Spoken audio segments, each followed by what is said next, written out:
ప్రధానంగా ప్రస్తుతం ఈ రాష్ట్రాన్ని కుదిపేస్తున్న సంఘటన విజయవాడ కృష్ణలంక పోలీస్ స్టేషన్లో ఒక యువకుడిని తీసుకెళ్ళి దారుణంగా కొట్టి చంపి తగలబెట్టేసిన సంఘటన ఇవాళ రాష్ట్రంలోనే కాదు దేశాన్నే ఆందోళన పరిచే సంఘటనలా కనిపిస్తుంది. ఈ రాష్ట్ర ప్రభుత్వం మానవ హక్కుల్ని ఏ విధంగా కాలరాస్తుందో, పోలీసు వ్యవస్థని ఒక పావులాగా ఎలా తన గుప్పెట్లో పెట్టుకుని నడిపిస్తోందో, చట్టాలని ఏ విధంగా నిర్వీర్యం చేసి ఈ రాష్ట్రంలో సామాన్య పౌరులకి భద్రత లేకుండా గొంతెత్తిన ఎవరినైనా సరే మేము ఖచ్చితంగా అణిచేస్తామనే విధంగా ఎలా పనిచేస్తుందో అనేది నిరూపించింది. దీనంతటికీ కారణం ఖచ్చితంగా ఈ ప్రభుత్వ వైఖరి అని మేము గట్టిగా చెప్తున్నాం. ఎందుకంటే అధికారంలోకి రాకముందే ఒక రెడ్ బుక్ చూపించి వచ్చిన తర్వాత కూడా ఇప్పటి వరకు సీఎం గారి కుమారుడు విద్యాశాఖ మంత్రి ఈ రాష్ట్రంలో అన్నీ తానే నడిపిస్తున్న లోకేష్ ఇవాళకి రెడ్ బుక్ని చూపించి పోలీసుల్ని వ్యవస్థని గుప్పిట్లో పెట్టుకుని ఆడుతున్న ఈ పద్ధతే, ఆ వ్యవహార శైలే ఇవాళ దీనికి కారణం. ఈ ప్రభుత్వం ఖచ్చితంగా దీనికి బాధ్యత వహించాల్సిందని మేము చెప్తున్నాం. ఇవాళ కేవలం ఈ సంఘటనలో ఒక యువకుడు మరణించడం, మరొక యువకుడు దళిత యువకుడు ఆత్మహత్య చేసుకోవడం, 2 సంఘటనలు బయటకు వచ్చాయి. కానీ ఈ రాష్ట్రంలో ప్రతిరోజు వందలాది మంది యువకుల్ని బాధితులుగా పోలీస్ స్టేషన్లో మార్చేస్తున్నారు. పోస్టింగుల కోసం ఎస్ఐల దగ్గర నుంచి సిఐల దగ్గర నుంచి ఉన్నతాధికారుల వరకు రాజకీయ నాయకుల చెప్పు చేతల్లో ఉంటూ స్టేషన్లకి తీసుకెళ్లి రాత్రింపవళ్లు అక్కడే కూర్చోబెట్టి చాలా దుర్మార్గంగా వ్యవహరిస్తూ ఉన్నారు. బూతులు తిడుతున్నారు. చాలా మర్యాదస్తులని కూడా తీసుకెళ్లి బూతులు తిట్టడం, వాడకూడని భాష వాడడం, పచ్చిగా ప్రవర్తిస్తున్నారు పోలీసు అధికారులు క్షేత్రస్థాయిలో అనేది ఈ సందర్భంగా మీకు చెప్తున్నా.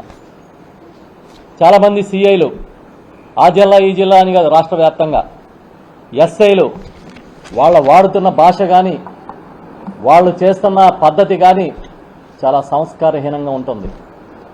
ఒక ఎఫ్ఐఆర్ వేసినప్పుడు కనీసం మినిమం దాన్ని ఎంక్వైరీ కూడా చేయని పరిస్థితిలో ఇవాళ ఈ రాష్ట్రంలో పోలీసు వ్యవస్థని డీజీపీ కానీ ఇతర అధికారులు నడిపిస్తున్నారు.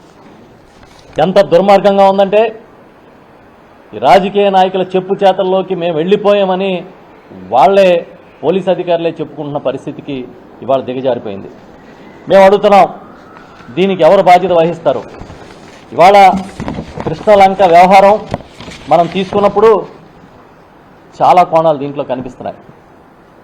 ఒక యువకుడిని తీసుకెళ్ళడం, కొట్టడం, తల్లి కాళ్ల వేళ్ల పడితే కూడా వినకుండా నువ్వు ఫోటోకి దండ రెడీ చేసుకోమని ఆఫీసర్లే బెదిరించడం, చివరికి తీసుకెళ్లి చనిపోయిన తర్వాత బాడీని తగలబెట్టేయడం అంటే ఇది ఒక్క అధికారి వల్ల మాత్రమే సాధ్యమవుతుందా?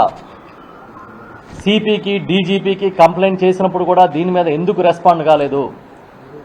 వారు ఆ రోజే రెస్పాండ్ అయి ఉంటే ఇవాళ ఈ పరిస్థితులు వచ్చి ఉండేవి కాదు కదా.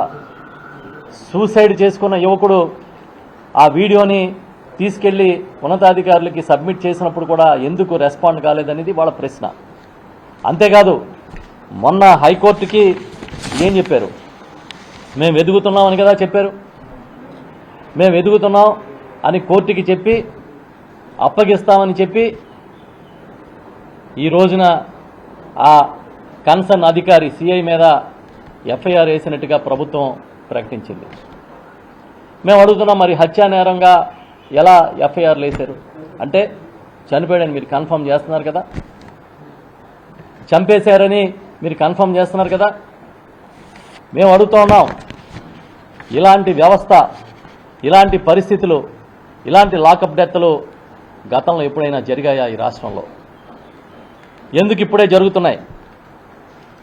నిన్న గౌరవనీయులు మాజీ ముఖ్యమంత్రి వర్యులు జగన్మోహన్ రెడ్డి గారు బాధిత కుటుంబాన్ని ఓదార్చడానికి వెళ్ళి ఆ తల్లిని ఓదార్చి అక్కడ చాలా గట్టిగా మేము అండగా నిలబడతామని చెప్పిన తర్వాత తెల్లారేటప్పటికీ మీరు పోలీస్ అధికారుల మీద చర్యలు తీసుకోవడం, ఎఫ్ఐఆర్లు వేసామని చెప్పడం జరిగింది. ఇప్పుడు దానికోసం ఏదో రకరకాలుగా దీన్ని తగ్గించి చూపించే ప్రయత్నం చేస్తూ ఉన్నారు. మేము అడుగుతున్నాం, ముఖ్యమంత్రి గారికి బాధ్యత లేదా? ఇంతవరకు ఎందుకు రెస్పాండ్ కాలేదు? హోంమంత్రి గారు ఎందుకు రెస్పాండ్ కావట్లేదు? అంటే ఈ వ్యవస్థను ఎటు తీసుకెళ్తున్నారు? కేవలం వైఎస్ఆర్ పార్టీనో లేకపోతే మీకు పడని వాళ్ళనో టార్గెట్ చేయడమే మీ లక్ష్యమా? మీరు ఎప్పుడైతే సోషల్ మీడియా కార్యకర్తలు మొదలుకొని అందరినీ హెరాస్ చేయడం అనేది అలవాటైపోయిందో, పోలీస్ అధికారులు ఎవరైనా కొట్టొచ్చు, ఎవరైనా చంపొచ్చు అనే స్థాయికి వచ్చేశారు.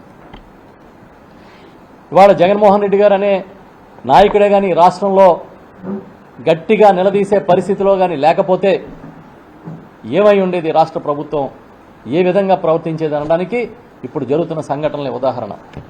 జగన్ గారు బాధిత కుటుంబం దగ్గరికి వెళ్తే తెల్లారేటప్పటికి ఎఫ్ఐఆర్ వేశారు.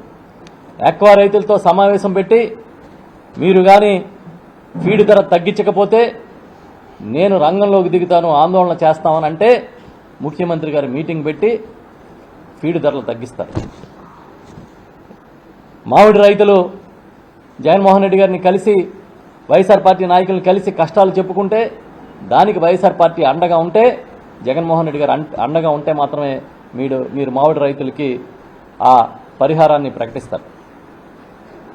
పొగాకు కొనడం లేదు, రోడ్డు మీద తగలేసుకునే పరిస్థితి ఉందని రైతులు ఆందోళన చేస్తుంటే వారికి జగన్ గారు అండగా ఉన్నారన్న తర్వాతనే మీరు పొగాకు కొనాలని చెప్పి స్టేట్మెంట్లు ఇస్తారు.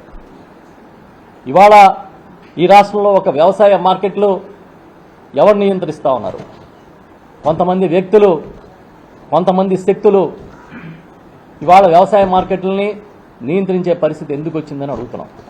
ఈ విధంగా చూసుకుంటే మొత్తం మీ ఫెయిల్యూర్స్ రోజు రోజుకి ప్రజలు అర్థం చేసుకుంటున్నారు కాబట్టి బాధితులందరూ జగన్ గారి దగ్గర క్యూ కడుతున్నారని ఈ విషయాన్ని చెప్తున్నాం. ఒక పక్క లాకప్ గురించి, లాకప్ డెత్ గురించి డిస్కషన్ జరుగుతుంటే మీరు మాత్రం మేకప్ గురించి, మీ మేకప్ వేసుకున్నారని ఎవరో విమర్శిస్తే దాని మీద మాట్లాడతారు. మాజీ మంత్రి గుడివాడ అమర్నాథ్ గారి ఆ రోజు మాట్లాడిన మాటల్ని హోంమంత్రి గారు అనిత గారిని కించపరిచారు, మేకప్ వేసుకున్నారని కించపరిచారనే విధంగా మీరు 2 రోజులు 3 రోజుల పాటు ఒక ఉద్యమంలాగా నడిపించారు. మరి లాకప్ డెత్ గురించి మాత్రం మీకు కనబడదు. ఇప్పటికీ మీరు లాకప్ను వదిలేసి మేకప్ను మడ్డు తిరుగుతున్నారు అనడానికి ఒక ఉదాహరణ ఏంటంటే, ఈరోజు ఉదయం గుడివాడ అమర్నాథ్ గారు మాజీ మంత్రి గారికి మహిళా కమిషన్ నోటీస్ ఇచ్చింది. రేపు 24వ తేదీన మహిళా కమిషన్ ముందు హాజరు కావాలని, దానికి సంబంధించి పూర్తిగా సన్యాసి ఇవ్వాలని ఒక నోటీస్ ఇచ్చారు. మేము అడుగుతున్నాం, మీరు మేకప్ మీద విమర్శించారని అమర్ గారికి నోటీస్ ఇచ్చారు కదా, మరి ఉన్నతాధికారులకి లాకప్ డెత్ల గురించి ఇన్ఫామ్ చేసిన బాధిత కుటుంబాలు ఎందుకు మీరు రెస్పాండ్ కాలేదని మీరు ఒక డీజీపీని ఒక మెమో ఎందుకు ఇవ్వలే? ఆ కన్సర్న్ సిపికి ఒక మెమో ఎందుకు ఇవ్వలేదు? ఈ ప్రభుత్వం ఏం చేస్తుంది? మేకప్ మీద పెట్టిన శ్రద్ధ లాకప్ల మీద పెట్టండి. లాకప్ల్లో ఏం జరుగుతుందో, ఎవరిని తీసుకొచ్చి చిత్రహింసలు పెడుతున్నారో గమనించండి. సీసీ కెమెరాలు అంటారు, ఫ్రెండ్లీ పోలీస్ అంటారు. నిన్నగాక మొన్న మా దగ్గర 12వ తేదీన జరిగిన ఒక ధర్నాలో పాల్గొన్న ఒక కుర్రాడిని, కేవలం ఒక యువకుడిని బైండ్ ఓవర్ చేస్తున్నారు. అంతకుముందు ఏ కేసులో నువ్వు ధర్నాకి ఎందుకు వెళ్ళావు? ఇలా ఎంతమందిని మీరు హెరాస్ చేస్తారు రాష్ట్ర వ్యాప్తంగా? భయభ్రాంతులను చేసి పరిపాలన చేద్దాం అనుకుంటున్నారా? వెళ్తారు, అమర్ గారు 24వ తేదీన అటెండ్ అవుతారు, ఖచ్చితంగా అటెండ్ అవుతారు. ఆయన చెప్పాల్సింది చెప్తారు. మీరు ఆ మేకప్ మీద శ్రద్ధ తగ్గించి ఈ లాకప్ల మీద శ్రద్ధ పెంచమని చెప్పి ప్రభుత్వానికి చెప్తున్నాం.